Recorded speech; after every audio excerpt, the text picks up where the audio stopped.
রাধে রাধে, সুপ্রভাত বন্ধুরা। তোমরা সবাই কেমন আছো? আশা করি ভালো আছো। তোমাদের সবাইকে স্বাগত জানিয়ে আজ ব্লগটা এখান থেকে শুরু করছি। তোমাদের আশীর্বাদ ও ভালোবাসায় আমি একটু ভালো আছি। আজ সকাল সকাল ওষুধ ড্রাই ফ্রুট নিয়ে বসে গেছি খেতে। ওষুধ খাওয়া হয়ে গেছে, তারপরে এই যে ড্রাই ফ্রুটসগুলো খেতে বসে গেছি। খেয়ে নেব এগুলো এক এক করে। অনেকটা সময় লাগে এগুলো খেতে, কি করব বলো, খেতে তো হবে। আর এগুলো খাওয়া ভীষণই ভালো শরীরের জন্য, আর পুচকুর জন্য তো ভীষণই ভালো। চলো ছটপট খেয়ে নেওয়া যাক। ড্রাই ফ্রুটস খাওয়ার পর একটু গ্যাপ দিয়ে চলে এসেছি সকালের খাবারটা খেতে। সকালে আজ ভাত খাচ্ছি, যেহেতু সকাল সকাল যেন তো ভাত রান্না হয়ে যায়, মানে ভোরবেলায় রান্না হয়ে যায়, তো ওই জন্য ভাত খেয়ে নিচ্ছি। ভীষণই খিদে পেয়েছিল জানো তো। আর ড্রাই ফ্রুটস খেয়ে বেশিক্ষণ না খেয়ে থাকতে পারি না, কারণ কেমন গ্যাস আর অ্যাসিডিটি হয়ে যায়। তো ওই জন্য একটু গ্যাপ দিয়ে তারপর চলে আসি খেতে। এই যে খেয়ে নিচ্ছি। খাওয়ার পর তারপরে এক এক করে অনেকগুলো কাজ আজ বাকি আছে, সমস্ত কাজগুলো করতে হবে। আর আজ দেখছি সমস্ত কিছু গুছিয়ে পরিষ্কার করার ইচ্ছা আছে। শরীর কতটা দেয় দেখা যাক, শরীর দিলে তবে তো করতে হবে, তাই না? তো চলো ঝটপট খেয়ে নিই, তারপর আবার আসছি তোমাদের সামনে কথা বলতে।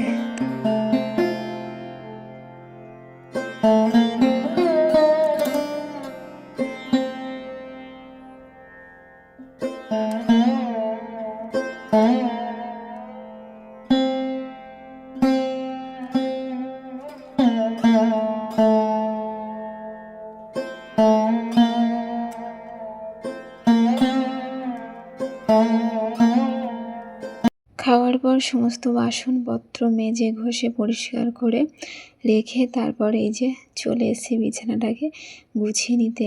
আগে বিছানাটাকে গুছিয়ে নেওয়া যাক, কারণ অনেকক্ষণ বিছানা এইভাবে পড়ে আছে আর আমার তো একদমই ভালো লাগছে না, আর ভালো লাগেও না। তো ওই জন্য চলে আসলাম যে আগে বিছানাটাকে গুছিয়ে নেওয়া যাক, কেমন অগোছালো হয়ে পড়ে আছে। আর আজ অনেকটা অগোছালো হয়ে পড়ে আছে, দেখতে পাচ্ছ। আর এই যে বালিশের কভারগুলো, এগুলো 2-3 দিন হচ্ছে শুকায়নি, ওই জন্য লাগানো হয়নি। আরও অন্য কভার ছিল, কিন্তু আর বের করতে ভালো লাগলো না, তো ওই জন্য ভাবলাম এগুলো শুকালে তারপর পরাবো আর কি। তো ফাইনালি আজকে শুকিয়ে গেছে 2-3 দিন পর। তারপরে এই যে বালিশের কভারগুলো প্রথমে পরিয়ে নিচ্ছি, পরিয়ে নিয়ে তারপর বিছানাটাকে ঠিক করবো। আর এখন না হালকা ঠান্ডা ঠান্ডা, ওই যে বৃষ্টি হয় আর কি, মানে আজ তো সারাটা দিন সকাল থেকে বৃষ্টি প্রায় বলতেই পারো। তো এই বৃষ্টির জন্য মানে একটু ঠান্ডা থাকে, স্যাঁতস্যাঁতে ভাব। তো ওই জন্য ওই কাঁথা আছে আর কি, কাঁথাটাকে মানে তোলা হয়নি। কাঁথাটা সবসময় থাকে, 12 মাসই থাকে বলতে পারো, মানে শীত গ্রীষ্ম বর্ষা সবসময়ই থাকে আর কি বিছানার মধ্যে। যখন প্রয়োজন হয় ঢাকা নিই। আর আমার তো গরমেও কাঁথা লাগে, কি বলবো তোমাদেরকে, মানে কাঁথা আমাকে লাগবে, এটা বিয়ের আগের থেকে আমার এই অভ্যাসটা। তো ওই জন্য আর তোমাদের দাদাভাই আমার থেকে অনেক অভ্যাস আবার হয়েছে ওরও নতুন করে, ওরও আবার দেখছি লাগে আমার মতো।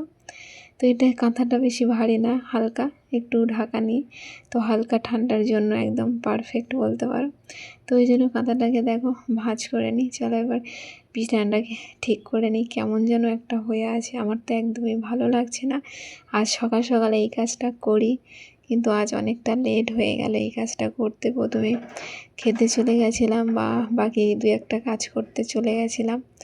বিছানা গোছাচ্ছি আর একটা কথা ভাবছি যে আমি চলে যাওয়ার পর জানি না এই বিছানাটা কেমন হয়ে থাকবে। পুরো অগোছালো হয়ে থাকবে, যেহেতু তোমাদের দাদাভাই সকালবেলা সময় পাবে না। পুরো যেমন বিছানা মানে রাতে ঘুমিয়েছিল ঠিক ওরকমই হয়ে পড়ে থাকবে। সেই রাত্রে বাড়িতে এসে মানে শোয়ার আগে আর কি, তবে একমাত্র পরিষ্কার পরিচ্ছন্ন করতে পারবে। যেহেতু সকালে সময় পাবে না, যেহেতু রান্না আছে জানো তো, একা হাতে সমস্ত কিছু করবে, রান্না আছে, তারপর রুমটাকে মুছবে ছাড়বে, অনেক কাজ আছে, তো ওই জন্য সকালে পারে না। ফাইনালি অগোছালো বিছানাটাকে সুন্দর করে গুছিয়ে নিলাম। চলো এবার বাকি কাজগুলো এক এক করে করে নেওয়া যাক। এমন টান টান করে বিছানা গোছানো থাকলে কত সুন্দর লাগে, তাই না? এখন বাইরে এত বৃষ্টি হচ্ছে, কি বলবো তোমাদেরকে। তো ড্রেসগুলো আর বাইরে মেলতে যেতে পারি না, ওই জন্য রুমে নিয়ে চলে আসলাম বাধ্য হয়ে। রুমের মধ্যে মেলে দিচ্ছি, আর রুমের মধ্যে মেলতে হয় এখন, কিছু করার নেই। ওই জন্য না চারিদিকে এখানে দড়ি টাঙিয়ে রাখা হয়েছে, তোমরা কিছু মনে করো না কিন্তু কেউ, কারণ আমার রুমের মধ্যে সত্যি অনেক কটা দড়ি টাঙানো আছে, যেহেতু কোথাও মেলার জায়গা নেই এই রুম ছাড়া, তো ওই জন্য রুমের মধ্যে মেলে দেওয়া হয় আর কি। মানে ভেজা ড্রেসগুলো দু একটা যেগুলো ভেজা থাকে বাইরে শুকায় না, সেগুলো নিয়ে সেই যে রুমের মধ্যে আমি মেলে দিই সব এই দড়ির মধ্যে। চলো ড্রেস মেলা কমপ্লিট, এবার চলে যাবো বাসনগুলো গুছিয়ে নিতে, ওগুলো সব রাখা আছে।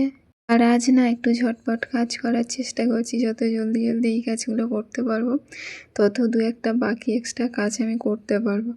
তো ওই জন্য একটু জলদি জলদি কাজ করার চেষ্টা করছি, আর দু একটা জিনিস মানে একটু গুছিয়ে রেখে যাব আর কি। মানে বাড়িটা তো অগোছালো হয়ে থাকবে যাওয়ার পর, আমি বুঝতে পারছি। তো যতটা পারছি আর কি পরিষ্কার পরিচ্ছন্ন করে রেখে যাচ্ছি, গুছিয়ে রেখে যাওয়ার চেষ্টা করছি। তো ওই জন্য দেখো ঝটপট কাজ করে নিচ্ছি, এই কাজগুলো করে বাকি কাজ তোমাদেরকে দেখাবো যে কী কাজ করি আর কি। তো একটা কাজ পড়ে আছে যেন, তো এই কাজগুলো আমাকে করতে হবে।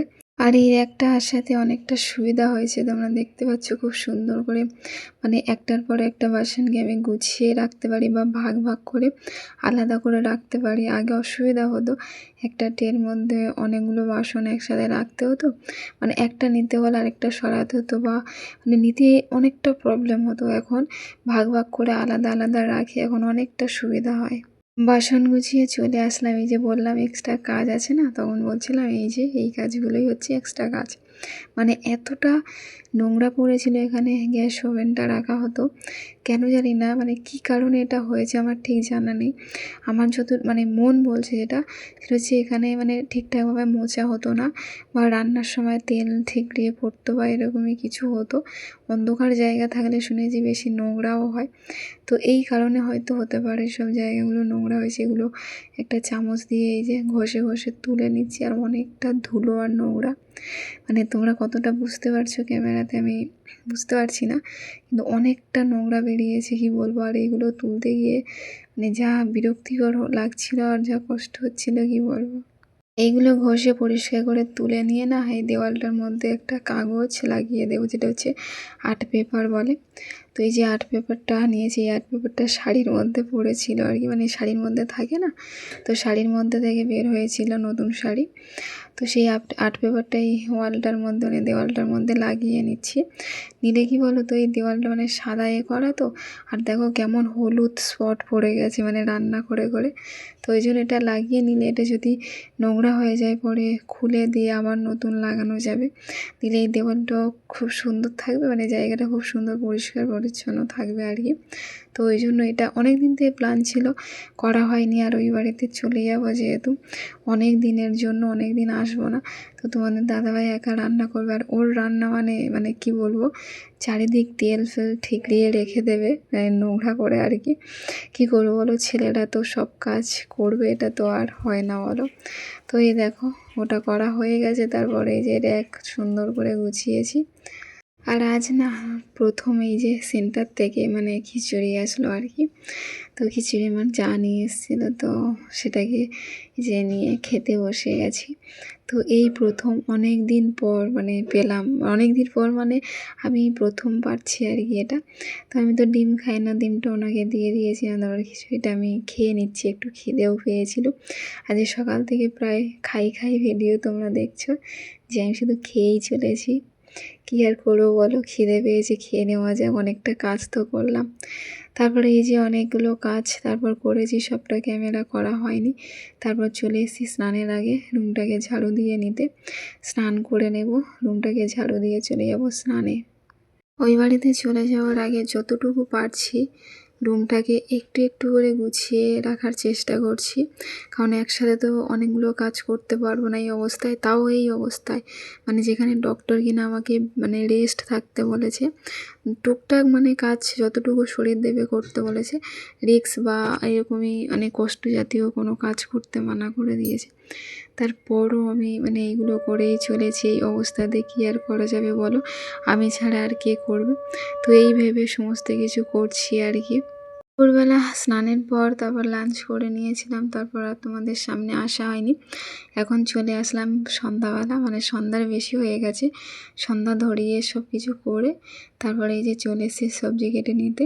তবে রান্না করবো না, এটা পরদিন রান্নার জন্য, মানে পরদিন সকালবেলা রান্নার জন্য কেটে রাখছি আর কি। আজ রান্না করব না, যেহেতু আজ যা হচ্ছে লুচি করবে, তো ওখান থেকে দেবে বলেছিল, তো ওই জন্য আজকে রান্না থেকে আমি ছুটি আছি, মানে সন্ধ্যার রান্না থেকে।